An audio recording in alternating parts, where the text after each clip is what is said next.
Hello, it's day 198, and I want to talk about fear foods. That's right, fear foods. It's October now, so let's talk about something a little bit spooky. Fear foods get called different things in different diets. Some people will call them trigger foods, some people will call them forbidden foods, but the basic idea is the same. The idea is that there are certain foods that will trigger something in you that will make you want to binge, or it will trigger something in you that will make you want to fall off the wagon when it comes to a diet.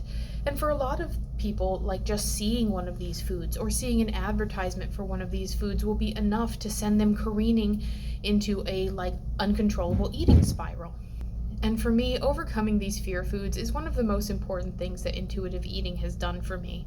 It used to be that I couldn't even look at a tray of cupcakes on the table in the break room without going into a binge eating cycle. Or maybe I would resist it in the moment, but I would be primed to go into a more uncontrolled eating cycle later in the day. However, I will say that I do still have a couple hangovers from the fear food saga. I am having a lot of trouble with this idea that you can eat whatever you want on intuitive eating, and so you should eat what you crave, and you should try to eat nutritiously, but within certain bounds, like realistic bounds. But I do have trouble with that because, scientifically, objectively, there are certain foods that are just better than others. Like, you can't argue that a soda isn't as good as just pure water, right? Because one is really dense with nothing and the other one is just good hydration. It's really difficult for me to sit in that moment and be like, okay, what do I want to drink? What I want is a soda, but what I should have is a water. I still have a lot of hangovers of should have. And things like soda are like a fear food for me, or they were in the past. Soda was a big one. Pizza was a big one. Any kind of sweet breakfast pastry was a big one for me. I had a lot of fear foods that I'm still struggling to reincorporate into my diet in a normal way. I think that when it comes to flavor, most of the foods that I like are ones that don't really do much for my body in general. And I'm not really sure if that's the reason why I haven't been able to lose weight, or if that's just a symptom of a bigger problem for me. Ultimately, the idea of being afraid of food is a little bit childish in a way. It reminds me of a picky eater sitting in a high chair at a restaurant. No, I won't eat those noodles because they're not shells. I only eat shells. I don't eat elbow noodles. I only eat shells. If you ever listen to a toddler having a meal, it sounds a lot like a dieter having a meal. No, I can't eat that pastry. It's not vegan. I only eat vegan pastry. I can't have rice. Rice is just an empty carb. It's basically the same concept. And I hesitate to say if I'm getting better or worse about these things.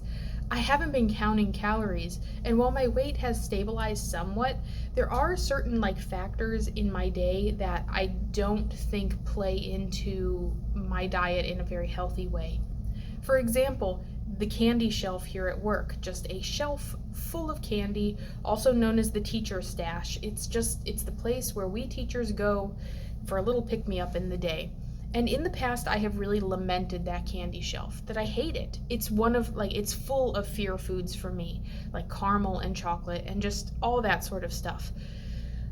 So, with intuitive eating, I haven't been trying to avoid it per se, but I will say that I do still have a little voice in the back of my head that's going, candy shelf's forbidden. Don't eat from the candy shelf. And it's really not doing me any favors because on the days that I do want a little pick me up during the day, I do still have something inside of me telling me that I'm a bad person for doing that.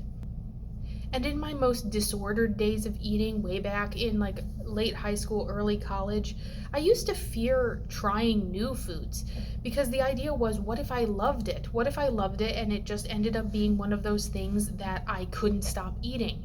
Chocolate lava cake, for example. There was a whole period in my life where I completely avoided chocolate lava cake. I didn't eat it. I never tried it for decades. Probably about 20 years of my life, I didn't eat chocolate lava cake, wouldn't even touch it, wouldn't even try it, because I was afraid that it was going to become one of my binge foods. So the idea that you can have a pre-fear of a food, that you can not even taste it, not even know what it's like, and still fear what it's going to do to you, I think that's like a really damaging part of diet culture. When I first started these videos way back in March, I had this idea that I was going to just comfortably be shedding pounds every week because I would no longer fear my fear foods. They would no longer have any power over me because I would have the support of, these videos documenting my journey. But now, by the end of these videos, my only hope is that I can get over some of these really ridiculous, childish feelings about food. I think that for health purposes, not for vanity purposes, not for fitting into the skinny jeans, for health purposes alone, I think that I cannot be healthy or comfortable with who I am until I get to the point where food does not control my everyday life. It still very much does. It still very much does, and I'm not sure if I can really get out of it alone. So for me, fear foods are just that. They're something that still scare me. They're something that still give me pause during the day when I see them. And maybe I don't have such an extreme reaction to them anymore, but the fact that I'm still having any reaction at all tells me that I still have a long way to go. I still have a long way to go on this trip, so it's a good thing that there's still quite a few weeks left, because there's going to be a lot more videos in the future about a lot more things. So I'll see you tomorrow. Good luck out there. Try not to freak out when you see a pizza today.